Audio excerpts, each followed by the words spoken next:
సోనియా గాంధీకి భారత పౌరసత్వం రాకముందే ఓటు హక్కిచ్చారా? అందుకోసం కాంగ్రెస్ నేతలు తప్పుడు పత్రాలు సమర్పించారా? ఇవే అనుమానాలు వ్యక్తం చేస్తున్నారు వికాస్ త్రిపాఠి అనే వ్యక్తి. దీనిపై ఏకంగా కోర్టును కూడా ఆశ్రయించారు. మరోవైపు పిటిషన్ ని విచారణకు స్వీకరించిన కోర్టు సోనియా గాంధీకి నోటీసులు జారీ చేయడం ఇప్పుడు ఆసక్తికరంగా మారింది. అసలు ఈ వివాదం ఏంటి? పిటిషనర్ చూపిస్తున్న ఆధారాలేంటి?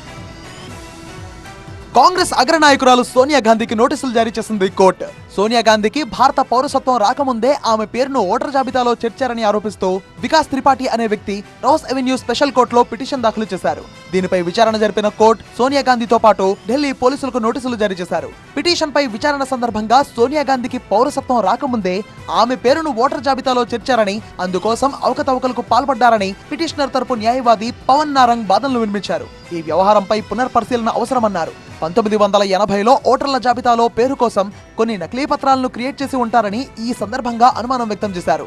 ఆ తర్వాత ఆమె పేరును తొలగించి మళ్లీ 1983లో తిరిగి చేర్చారని ఆరోపించారు. ఈ రెండూ కూడా సోనియాకు పౌరసత్వం రాకముందే జరిగాయని చెప్పిన పిటిషనర్ తరపు న్యాయవాది దానికి సంబంధించి కొన్ని ఆధారాలను సమర్పించారు.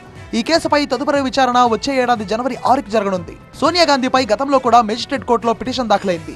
ఆమె ఎన్నికల చట్టాన్ని ఉల్లంఘించారని, ఈ వ్యవహారంలో ఎఫ్ఐఆర్ నమోదు చేసేలా ఆదేశాలు ఇవ్వాలని పిటిషనర్ కోరారు.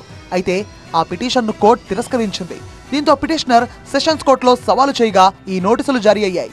సోనియా గాంధీకి నోటీసుల అంశంపై స్పందించిన ప్రియాంక గాంధీ పౌరసత్వం రాకముందే ఓటు వేశారన్నది పచ్చి అబద్ధమన్నారు. ఇలాంటి అబద్ధాలు ప్రచారం చేయవద్దని, ఈ వయసులో తన తల్లిని వదిలేయాలన్నారు. अच्छा कब आज सुबह? क्यों? किस बात पे?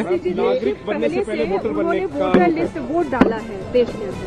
प्रमाण है उनके पास? बिल्कुल झूठ है, बिल्कुल झूठ है। उन्होंने वोट तब डाला जब वो सिटीजन बनी। प्रमाण दिखाएं। ये झूठ क्यों बोल रहे हैं लोग आखिर क्यों? अब पता नहीं क्यों उनके पीछे पड़े हुए हैं। वो बेचारी 80 साल की होने वाली है।